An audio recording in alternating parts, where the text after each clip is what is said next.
कैसे हैं आप सब। आज हम अपना नर्वस सिस्टम जो है उसका पीएनएस सिस्टम को डिस्कस करेंगे। बुक में देखते हैं। ये हमारा टॉपिक है 1.12 पेरिफेरल नर्वस सिस्टम। देखते हैं इसमें क्या है, कैसे फंक्शन ये कर रहा है। बोर्ड पे हैं। नर्वस सिस्टम पढ़ रहे थे, इसके दो पार्ट्स आपने पढ़े थे, सीएनएस एंड पीएनएस।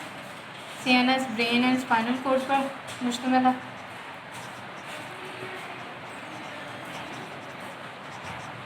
आज का आपका टॉपिक पीएनएस है, जिसकी डिटेल आपने पढ़नी है कि पीएनएस क्या है।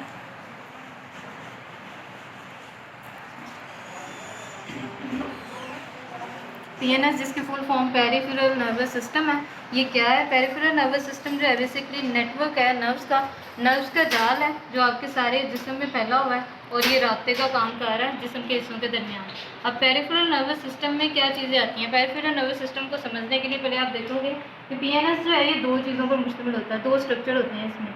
नंबर 1 जो है इसका structure that is called nerves, और दूसरा इसका स्ट्रक्चर जो है वो गैंग्लिया कहलाता है। अब नर्व्स कौन सी नर्व्स हैं? तो इसमें पीएनएस में जो है नर्व्स आएंगी वो दो तरह की हैं, cranial nerves and spinal nerve. Cranial nerves कौन सी हैं, स्पाइनल नर्व कौन सी है? इसके लिए डायग्राम को देखोगे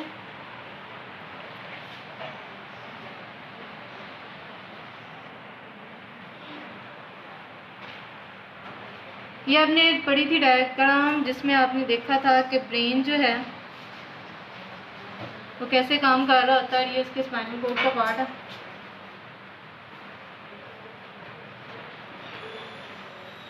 अब जो हमारा ब्रेन है इसके अंदर मुख्तलिफ वेन्स जो हैं वो मौजूद होती हैं जो यहाँ से निकलती हैं और निकल के हमारे जिस्म के दूसरे हिस्सों तक जाती हैं। जैसे यहाँ से वेन निकल रही है, नर्व निकल रही है, that is called optic nerve, जो आपकी आँख की तरफ जा रही है। इसी तरह से आपके कान की तरफ नर्व जा रही होगी, आपके बाजू में जा रही होगी, आपके गले में जा रही होगी। तो ये मुख्तलिफ नर्व जो आपके दिमाग में से निकल कर जिस्म के मुख्तलिफ हिस्सों तक जा रही हैं, इन नर्व्स को जो है क्रेनियल नर्व्स कहा जाता है।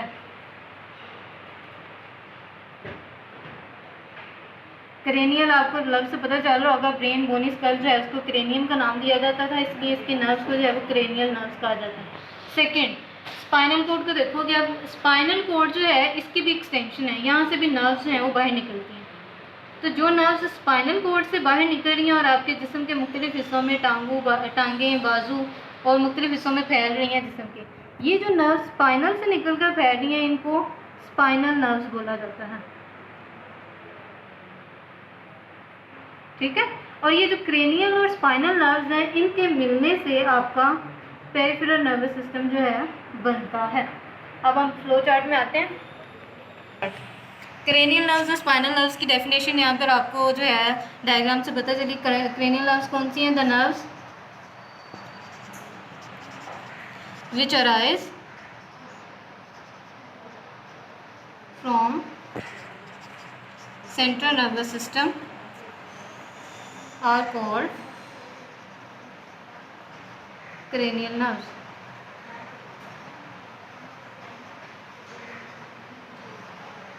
और स्पाइनल नर्व की डेफिनेशन भी आपने वहाँ से देखी कि the nerves which arise from spinal cord are called spinal nerve। Okay जी, अब देखते हैं फ्लो चार्ट में पीएनएस के नर्व्स की डिस्क्रिप्शन जो है आपने देख ली, वजाहत देख ली क्या है। अब हम गैंग्लिया को देखते हैं। गैंग्लिया क्या है? पीएनएस का दूसरा हिस्सा जिससे पीएनएस बन रहा है वो उसका गैंग्लिया पार्ट है। और गैंग्लिया जो है आपके nervous system, central nervous system जो है उसके आउटसाइड आपको क्लस्टर मिलेगा सेल बॉडीज़ का। तो सेल बॉडीज़ का क्लस्टर, जिस तरह आपने नर्व की डेफिनेशन में पढ़ा था कि यूनियन ऑफ एक्सन्स होती है और उससे मिलकर नर्व बनती है, इसी तरह से यूनियन ऑफ सेल बॉडीज़ होती है। आपके जो न्यूरॉन्स हैं, ये सेल बॉडीज़ हैं, इनका जमा करने से जो चीज़ बनती है डेट इज़ कॉल्ड गैंग्लिया। और ये उभार की सूरत में आपको नज़र आता है। इसकी डेफिनेशन में मैं लिखूँगी, गैंग्लिया की भी डेफिनेशन लिखेंगे, clusters of cell bodies outside the central nervous system, that is your PNS। अब हम ये देखेंगे PNS जो है इसका फंक्शन क्या है, ये काम क्या करता है। अब हमने देखना है कि PNS जो है इसका फंक्शन क्या है। फंक्शन जो है PNS की डेफिनेशन जब मैंने आपको बताई थी कि नेटवर्क ऑफ नर्व्स है which are spread in the body and connect the body parts to the central nervous system, तो वहीं से हमें इसका काम भी मिल जाता है कि PNS ने काम ये करना है कि इसने इम्पल्स लेकर जानी है, कैरीज इम्पल्स, यानी मैसेज को लेकर जाना है टू एंड फ्रो द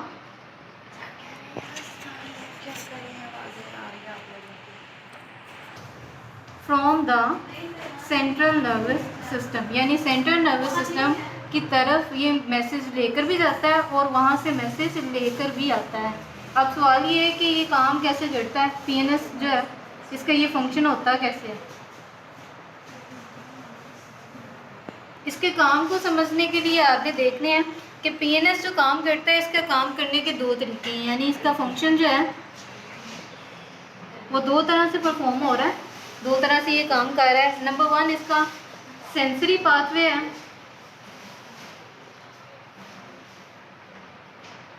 और नंबर टू पर इसका मोटर पाथवे है। नाम से ही आपको अंदाज़ा हो रहा होगा, अब तक के लेक्चर्स में आपने सेंसरी और मोटर न्यूरॉन्स के बारे में पढ़ा है, तो आपको सेंसरी पाथवे और मोटर पाथवे के बारे में थोड़ी सी जो है यहाँ पर हिंट मिल रहा होगा कि सेंसरी पाथवे में क्या होगा। सेंसरी पाथवे में आपके सिंपली आपने जो फ्लो चार्ट पढ़ा था, रिसेप्टर से सेंस ऑर्गन तक इंफॉर्मेशन जाती है, सेंसरी न्यूरॉन तक जाती है। रिसेप्टर आपके सेंस ऑर्गन होते हैं, वो सेंसरी न्यूरॉन को इम्पल्स ट्रांसफ़र करते हैं, यानी रिसेप्टर से सेंसरी न्यूरॉन्स और सेंसरी न्यूरॉन से ये आगे जाती है आपके CNS में। तो रिसेप्टर का यही पाथवे होगा कि इसमें जो है इम्पल्स सेंसरी न्यूरॉन के ज़रिए से ट्रांसफ़र होगी सेंट्रल नर्वस सिस्टम तक। मोटर पाथवे में क्या होगा, मोटर पाथवे में सेंट्रल नर्वस सिस्टम से इम्पल्स जो है वो जाएगी आपके इफेक्टर तक, ठीक है। लेकिन जो मोटर पाथवे है इसके फंक्शन के अकॉर्डिंग, क्योंकि इसने मोटर न्यूरॉन्स के ज़रिए से पैगाम को इफेक्टर तक लेकर जाना है, तो इसके फंक्शन के अकॉर्डिंग मोटर पाथवे जो है इसको मज़ीद तकसीम किया जाता है। अब हम देखते हैं वो क्या है। मोटर पाथवे को जब आप देखोगे तो इसमें आपको दो नर्वस सिस्टम जो है वो नज़र आएंगे। मोटर पाथवे का फर्स्ट सिस्टम जो है उसे सोमैटिक नर्वस सिस्टम कहा जाएगा एंड सेकंड वन जो आपको मिलेगा यहाँ पे वो ऑटोनोमिक नर्वस सिस्टम मिलेगा। अब सोमैटिक नर्वस सिस्टम में कौन से मोटर न्यूरॉन्स आते हैं, सोमैटिक नर्वस सिस्टम में वो मोटर न्यूरॉन्स आते हैं जिन्होंने कंट्रोल करना है आपके वोलेंट्री एक्शंस को।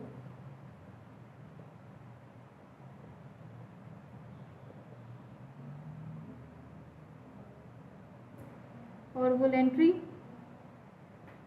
अरादतन अपनी मर्जी से, the actions which are performed under conscious control and after thinking on them are called voluntary action। जो काम हम अपनी मर्जी से करते हैं शऊर के साथ अकल का इस्तेमाल करते हुए वो वॉलेंट्री एक्शंस कहलाते हैं। और वॉलेंट्री एक्शंस में जो मोटर न्यूरॉन्स मैसेजेस हमारे जिस्म के हिस्सों में लेकर जा रही होती हैं वो सोमैटिक नर्वस सिस्टम के अंडर आती हैं। वॉलेंट्री मसल्स आगे मैंने लिखा है, ये आपको बताने के लिए है कि यहाँ से आप वॉलेंट्री की एग्जांपल ले सकते हो। आमतौर पर जितने भी स्केलेटल मसल्स हैं ना हमारे, वो सारे वॉलेंट्री एक्शंस जो हैं वो कर रहे होते हैं, यानी हमारे बाजू, हाथ, टांग जिसको हम अपनी मर्जी से जो है वो हिलाते हैं, उठाते हैं, रखते हैं, सब कुछ करते हैं। स्पीकिंग बोलते हैं हम, वॉकिंग चलते हैं हम, रनिंग दौड़ते हैं, ये सारे काम हम अपनी मर्जी से करते हैं और इनको करने में जो मोटर न्यूरॉन्स इन्वॉल्व होती हैं वो सोमैटिक नर्वस सिस्टम में आती हैं। दूसरा है आपका autonomic nervous system. Autonomic nervous system में जो मोटर न्यूरॉन्स आएंगी वो आपके इनवॉलेंट्री एक्शंस को कंट्रोल करेंगी।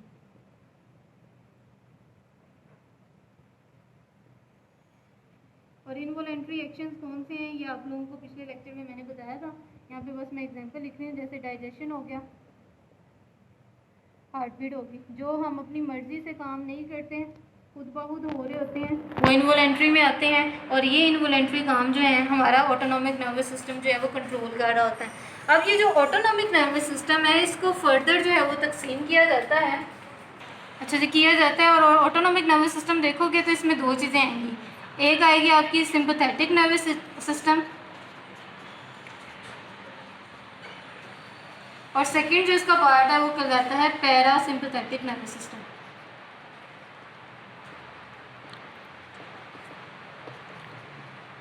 अब सिंपैथेटिक नर्वस सिस्टम में आपके वो मोटर न्यूरॉन्स आएंगे जिन्होंने इमरजेंसी सिचुएशंस में एक्टिवेट होना होता है। यानी जैसे हम इसको गुस्सा आने लगा है तो गुस्सा जब उसको आएगा तो उसके जो मोटर न्यूरॉन्स ये मैसेज उसके पहुंचाएंगे ब्रेन तक और वो एग्रेशन शो करेगा, तो वो motor neuron sympathetic nervous system में आएंगे। ठीक है मिस, यहाँ पे मैं लिख रही हूँ एक्टिवेट इन इमरजेंसी सिचुएशन।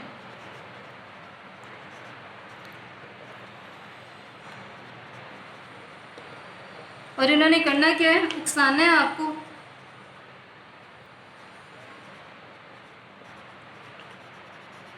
तो एक्सपेंड क्या आप अपनी एनर्जी को इस्तेमाल करें, ज़ोर ज़ोर से बोलना शुरू करें हमें, ठीक है। और जब बात मज़ीद बढ़ती है तो बोलने के बाद हम लड़ने पर आ जाते हैं, तो फाइट के जो जज्बात हैं हम इसमें जो पैदा होंगे वो भी इसी से पैदा होने हैं। ठीक है, यहाँ पे मैंने लिख दिया arouse the body to expend energy, energy को इस्तेमाल करें। एग्जाम्पल फिर इसकी यहाँ से हम ले लेंगे जो हमने हम इसके लिए यूज़ किया है, एंगर, फाइट, ETC। इस तरह से जितने भी आपके अंदर जज्बात पैदा होते हैं अग्रेसिव, वो सारे के सारे मोटर न्यूरॉन्स जो हैं वो सिंपैथेटिक नर्वस सिस्टम में आते हैं, यहाँ पर जो है एक्टिवेट होते हैं। सेकंड आ गया पैरासिम्पैथेटिक। अब हम इसको किसी ने काम डाउन भी करना है कि सब्र करो, हौसला करो, ठीक है, लड़ना नहीं है या गुस्सा नहीं करना, तो काम डाउन करने के लिए जो मोटर न्यूरॉन्स हम इसके एक्टिवेट होंगे वो आएंगे पैरासिम्पैथेटिक नर्वस सिस्टम में। यहाँ यानी यहाँ पर जो आपके मोटर न्यूरॉन्स हैं वो क्या कर रहे हैं, काम डाउन द बॉडी।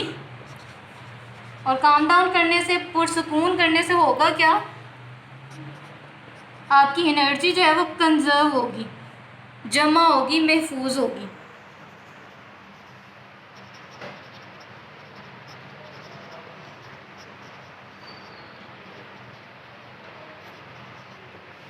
आपकी एनर्जी जो है वो मेंटेन भी रहेगी और वो जमा भी रहेगी जब आप काम डाउन पुरसुकून हालत में होगे। ये आपके एंगर के जज्बात पैदा हुए थे। अब यहाँ पर अगर आप इसकी एग्जांपल लो तो रेस्ट, आप सुकून की हालत में जब आओगे उस वक्त आपकी एनर्जी इस्तेमाल होने की बजाय स्टोर होना शुरू हो जाएगी। सेकंड, आपकी डाइजेशन प्रोसेस हो रहा है जिसम में, आप खाना खा रहे हो, आपका वो खाना जो है हजम हो रहा है सारे एक प्रोसेस के ज़रिए से जिसे डाइजेशन प्रोसेस कहा जाता है। तो इस दौरान भी आपके जिस्म में जो एनर्जी है वो स्टोर हो रही होती है, कंजर्व हो रही होती है। यूँ पैरासिम्पैथेटिक सिस्टम की न्यूरॉन्स जो हैं, मोटर न्यूरॉन्स, वो एक्टिवेट होकर आपकी बॉडी को जो है वो काम डाउन करते हुए एनर्जी जो है वो बहाल रखती हैं, उसको महफूज रखती हैं। पैराफेरल नर्वस सिस्टम जो है इसका मोटर पाथवे जो है इस तरह से कंप्लीट हो गया। बेसिकली आपको पता ये चल गया कि पेरिफेरल नर्वस सिस्टम में मुख्तलिफ जो हैं मोटर और सेंसरी न्यूरॉन्स मौजूद होती हैं जो अपना अपना महसूस काम कर रही होती हैं और उनका एज ए होल एक ही काम है और वो है कोऑर्डिनेशन का, राब्ते का, जो वो काम कर रही हैं। बुक में अब मैं आपको डायग्राम इसकी दिखा देती हूँ। अब आप बुक में देखो, ये आपका ह्यूमन बॉडी का स्ट्रक्चर दिखाया गया है। इसमें ब्रेन पार्ट भी नज़र आ रहा है आपको स्पाइनल कॉर्ड जो है वो भी नज़र आ रही है। ये दोनों पार्ट मिलकर आपका CNS बना रहे थे, नर्वस सिस्टम का एक हिस्सा। पेरिफेरल नर्वस सिस्टम की अगर आप लेबलिंग देखो तो इसमें ये जो नर्व्स आपके उंगली से शुरू हो रही हैं और नीचे आपके पाँव तक जा रही हैं, सारा नेटवर्क जो नज़र आ रहा है आपको नर्व्स का, ये बेसिकली पेरिफेरल नर्वस सिस्टम में आता है। यूँ आज आपका टॉपिक नर्वस सिस्टम जो है मुकम्मल हो गया है। इसका वर्किंग मॉडल भी आपका बुक में दिखाया गया है, मैं आपको वो दिखाती हूँ। ओके जी, ये इसका वर्किंग मॉडल है नर्वस सिस्टम का काम कैसे करता है। आप लोगों ने अगर आप लोगों ने जो है ब्रेन और स्पाइनल कॉर्ड और पेरिफेरल नर्वस सिस्टम को समझ लिया तो आपको ये समझने में बिल्कुल मुश्किल नहीं होगी। देखो इस डायग्राम में उन्होंने दिखाया है कि ग्लास पड़ा हुआ है, जिसको पीने को दिल चाह रहा है, यानी थर्स्ट क्रिएट हो रही है। और थर्स्ट जो है स्टिमुलस है, इंटरनल स्टिमुलस आप लोगों को बताया था मैंने। तो इंटरनल स्टिमुलस मिल रही है प्यास की, इससे क्या होगा, आपके सेंस ऑर्गन में से टंग जो है वो एक्टिवेट होगी और वो इम्पल्स आपके सेंसरी न्यूरॉन को देगी कि वो जाके ब्रेन को बताए और ब्रेन जो है वो रिस्पॉन्स क्रिएट करे। यहाँ पे प्रोसेसिंग होगी, प्रोसेसिंग के बाद रिस्पॉन्स क्रिएट होगा और आपके मोटर न्यूरॉन उस रिस्पॉन्स को लेकर ट्रैवल करेंगे, आपके मसल्स तक आएंगे, इफेक्टर्स तक, और आपका हाथ जो है वो ग्लास तक जाएगा, आप उसको पकड़ोगे और पी लोगे। यूँ आपका नर्वस सिस्टम जो है आपके जिस्म के बॉडी पार्ट्स को कंट्रोल कर रहा होता है और आपका सारा नर्वस सिस्टम काम कर रहा होता है। सॉरी, यहाँ पर आपने ये एक्टिविटी नंबर 2 भी देखनी है, जिसमें उन्होंने आपको एक एक्टिविटी दी है, आप लोगों ने क्लास में ये डिस्कस हमने की थी, आपने अब इस एक्टिविटी को जो है वो तैयार करना है। जब स्कूल खुलेंगे तो इंशाल्लाह मैं आपकी एक्टिविटी देखूंगी। मेक अ फ्लो डायग्राम, मैंने आपको तब भी ये डिस्कस हुआ था कि आप शोल्डर पर, पैट एट द शोल्डर, किसी के शोल्डर को आपने थपथपाया है अपने फ्रेंड के, तो वो कैसे रिस्पॉन्स करता है। यहाँ तक कि आपकी डिस्कशन मुकम्मल हुई है। इस दौरान आपके पेजेस में ये एक स्ट्रक्चर भी दिखाया गया था। ये किस चीज़ का स्ट्रक्चर है उन्होंने पूछा हुआ है और साथ में लेबलिंग करने के लिए कहा गया है। आइडिया आपको शायद हो गया हो, ये स्ट्रक्चर है आपके आई का, स्ट्रक्चर ऑफ आई। और इसमें ये जो पार्ट रेड आपको वेंस नज़र आ रही हैं, ये बेसिकली आपकी आर्टरीज़ हैं, और ये जो ब्लू ट्यूब्स नज़र आ रही हैं ये बेसिकली आपकी वेंस हैं। और ये जो लेबलिंग पार्ट उन्होंने कहा गया है ये ऑप्टिक नर्व को शो कर रहा है, जो अभी आपने पढ़ा है कि ऑप्टिक नर्व क्या होती है।